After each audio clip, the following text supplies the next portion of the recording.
Le ciel de Ouagadougou s'éveillait sous un fin voile de brume, et le son lointain des premiers vendeurs de rue se mêlait au bruit des pneus roulant doucement sur l'asphalte humide. Ce matin-là, les rues semblaient plus silencieuses que d'ordinaire, comme si la ville retenait son souffle avant un événement inattendu. Au cœur du centre financier de la capitale, l'immeuble le plus haut scintillait sous la lumière faible du soleil levant. C'était le siège de Dogocorp, l'une des entreprises les plus influentes du pays, symbole du pouvoir et de l'arrogance de son fondateur, Moussa Dogo. Moussa était connu pour son succès fulgurant dans les affaires, mais aussi pour son mépris envers les pauvres et sa manière froide de traiter ses employés. Tout le monde savait qu'il était né dans un quartier modeste, mais il prenait soin de le cacher, comme si son passé était une tache sur son éclat. Il portait des costumes européens, paradait dans des voitures importées et descendait rarement du piédestal de sa propre vanité. Ce que personne ne savait, c'est que derrière ce vernis de grandeur, Moussa dissimulait un désespoir croissant. Ses entreprises s'enfonçaient dans les dettes et les banques l'encerclaient comme des vautours sur une charogne.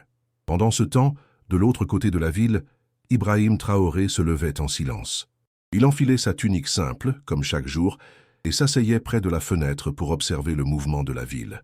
Son visage était calme, mais ses yeux voyaient au-delà du visible. Il savait que quelque chose allait se produire.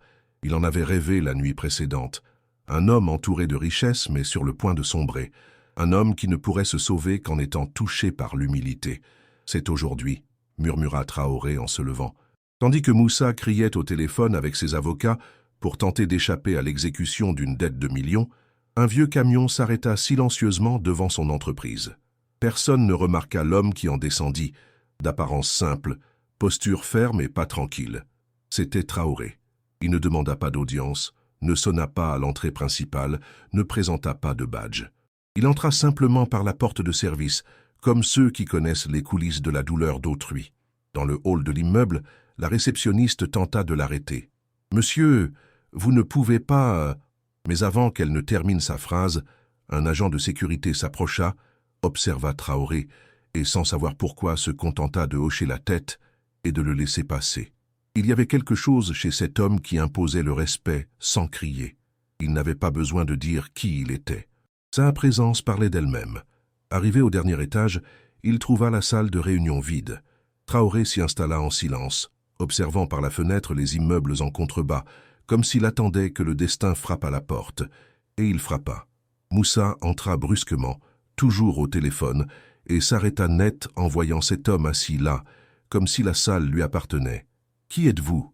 Comment êtes-vous entré ici ?» demanda-t-il, irrité. « Je suis venu t'aider, Moussa », répondit Traoré calmement. L'homme d'affaires éclata d'un rire sec. « M'aider? Avec quoi? Qu'est-ce qu'un homme habillé comme un mendiant peut faire pour moi ?»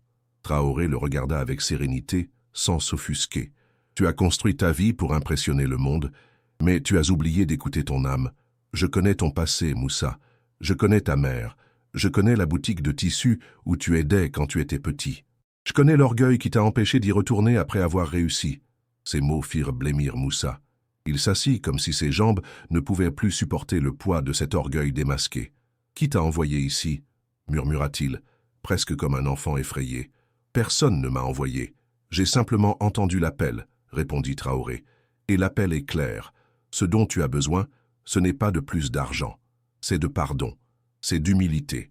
C'est de retrouvailles. »« Pardon? Tu veux que je demande pardon ?»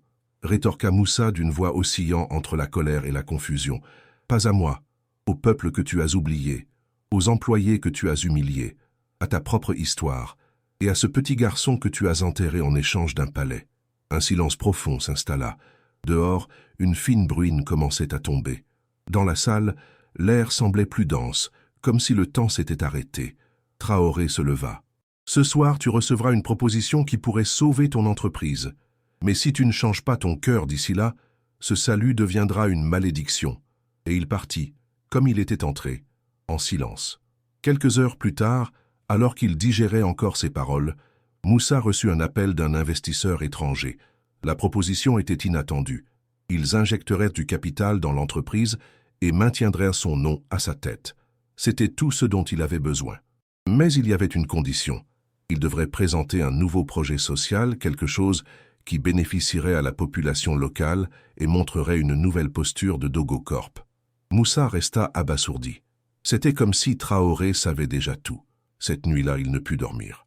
Les mots de l'étranger résonnaient comme des marteaux dans sa conscience. Finalement, il prit sa voiture et se rendit dans un endroit qu'il n'avait pas visité depuis plus de 20 ans, l'ancien quartier où il était né. Il descendit lentement, observant chaque visage, chaque mur usé. Il trouva la vieille boutique de sa mère, désormais abandonnée.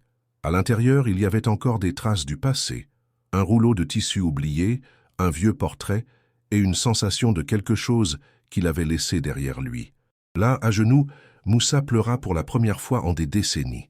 Et lorsqu'il releva les yeux, il vit Traoré de l'autre côté de la rue, immobile sous la pluie, comme s'il savait qu'il viendrait. Ibrahim Traoré resta là, sous la pluie, immobile, les mains croisées dans le dos et les yeux fixés sur cet homme qui s'était enfin plié, non pas face à la faillite ou aux dettes, mais face à lui-même. Moussa ne dit pas un mot. Il se releva lentement, les yeux encore rougis, les vêtements trempés collés au corps, et traversa la rue comme s'il marchait vers un jugement. Il s'arrêta devant Traoré, ne sachant s'il devait parler, s'excuser ou simplement disparaître. Mais avant qu'un mot ne puisse surgir, Traoré lui tendit la main et ce geste en disait plus que n'importe quel discours. Moussa serra cette main avec force, comme s'il s'accrochait à une ancre jetée au milieu du naufrage de son âme. Dans ce silence entre les deux hommes, la ville semblait s'être arrêtée. Le tonnerre gronda au loin, mais ce n'était pas une menace. C'était un baptême. Le lendemain matin, Moussa entra dans son entreprise par la porte principale, mais cette fois, il ne portait pas son habituel costume européen. Il arborait une chemise traditionnelle africaine, simple, sans bijoux, sans garde du corps, sans escorte.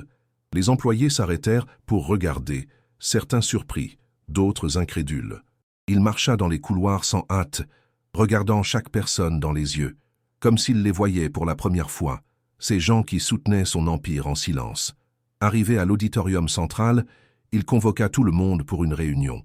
La salle se remplit de murmures et de regards méfiants. Lorsqu'il monta sur scène, il y avait dans sa voix quelque chose que personne ne reconnut immédiatement. L'humilité. Aujourd'hui, je ne suis pas ici en tant que PDG. Je suis ici en tant que Moussa, le fils d'Aminata, qui vendait des tissus à la foire de Wemtenga. Et je suis ici pour demander pardon. Le choc fut immédiat. Certains employés se regardèrent. D'autres laissèrent tomber leurs stylos. Le bruit de la pluie de la veille semblait résonner dans les murs de l'entreprise, comme si le monde voulait être témoin de ce moment. Moussa continua d'une voix ferme. Pendant des années, j'ai ignoré ceux qui m'ont aidé à construire tout cela. J'ai oublié la valeur de la dignité, de l'humanité, du respect. J'ai cru que réussir, c'était dominer plus haut, parler plus fort, commander plus durement. Mais hier, j'ai vu le visage de celui que j'étais, et j'ai eu honte. Il annonça alors un nouveau projet. La moitié des bénéfices de l'entreprise seraient investis dans des centres de formation pour les jeunes entrepreneurs dans les communautés défavorisées. Tous les directeurs devraient visiter une fois par mois un quartier modeste pour écouter les besoins de la population. Aucun employé ne serait licencié sans avoir d'abord la possibilité de se requalifier. Et lui, Moussa, commencerait personnellement par visiter le marché où sa mère vendait des tissus pour offrir de nouvelles échoppes et rénover l'espace. Ce n'était pas seulement un plan, c'était une rédemption. À l'extérieur de l'immeuble, garé discrètement près d'un chariot de fruits, Traoré observait de loin. Il n'avait pas besoin des applaudissements. Il ne cherchait pas la reconnaissance. Pour lui, le vrai pouvoir ne résidait pas dans les titres, les caméras ou les gros titres, mais dans la capacité à transformer les cœurs endurcis. Un jeune employé qui passait par là le reconnut. « Vous êtes l'homme de la salle hier? C'est vous qui avez fait ça ?» Traoré se contenta de sourire, posa une main sur l'épaule du jeune homme et répondit « Ce n'est pas moi, c'est la vérité. Et la vérité, mon fils, quand elle est entendue, change tout. » À la fin de cette semaine, la proposition de l'investisseur fut officialisée. Dogo Corp était sauvé. Mais ce qui attirait le plus l'attention, ce n'étaient pas les chiffres, mais le nouveau visage de Moussa. Il apparut à la télévision nationale pour annoncer les projets sociaux. Mais avant de présenter des données, il demanda publiquement pardon aux anciens employés qu'il avait traités avec mépris au fil des ans.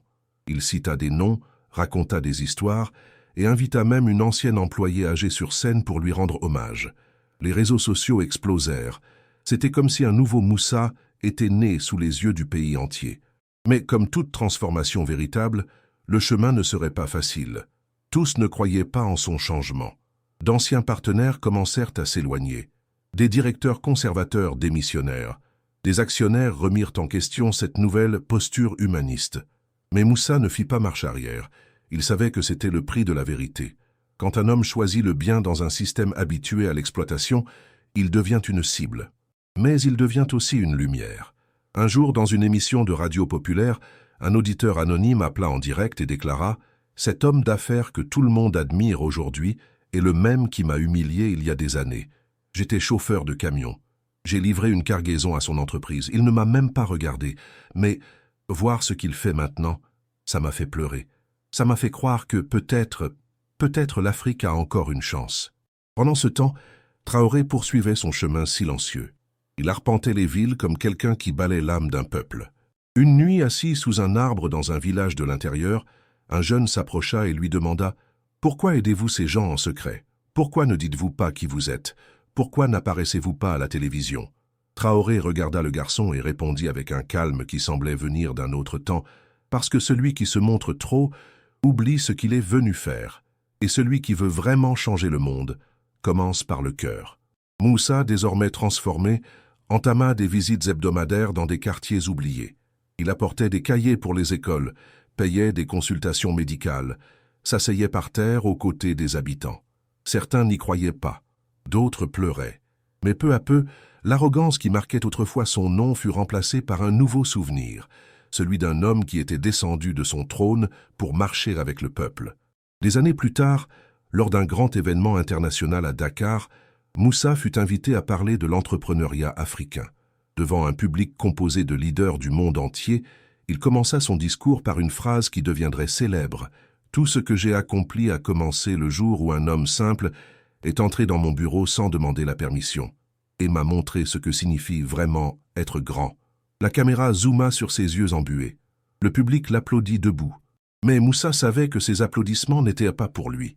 Ils étaient pour cet homme qui n'avait jamais cherché la gloire, qui était apparu de nulle part et avait disparu de la même manière, et qui avait laissé une trace de transformation, comme celui qui plante des arbres en silence, juste pour que d'autres générations puissent se reposer à leur ombre. Avec le temps, Ibrahim Traoré disparut à nouveau dans les rues et les sentiers de l'Afrique profonde, comme un vent qui souffle sans que l'on sache d'où il vient ni où il va. Mais son impact demeura. L'homme d'affaires arrogant devint un symbole d'humilité. Le peuple retrouva l'espoir. Et une nation entière apprit que parfois, le plus grand miracle se produit quand quelqu'un d'anonyme choisit de se soucier en silence. Là où les puissants n'osent pas descendre, c'est là que Traoré pose le pied. Et quand tout semble perdu, il apparaît, non pas pour être la lumière, mais pour allumer celle qui existe déjà dans chaque cœur.